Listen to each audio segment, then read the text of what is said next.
我现在已经有点高反了，海拔太高了，我要迅速的翻过这座山，然后下到海拔低的地方。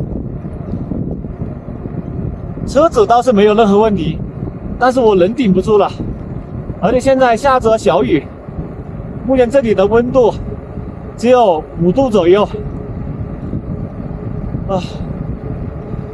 太难受了。上面这些雪山融化之后，就流到雅鲁藏布江，然后流入到印度。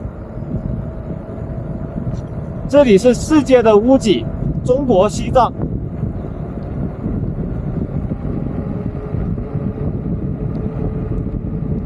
哦，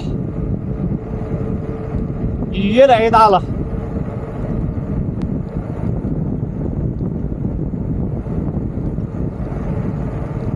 海拔在急剧的上升。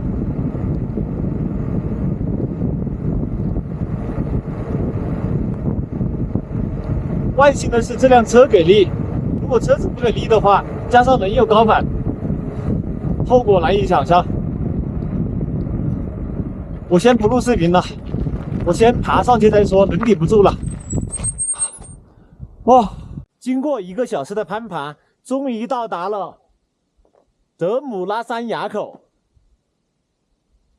海拔4930多米，这个地方不宜停留，我得赶紧下山了。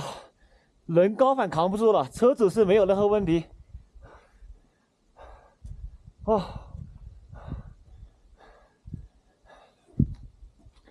这是挑战西藏，骑的是一台低炮电动车，电动自行车。全程基本上很少用脚骑，基本上都是纯电续航。已经翻越了4座海拔4500米以上的垭口。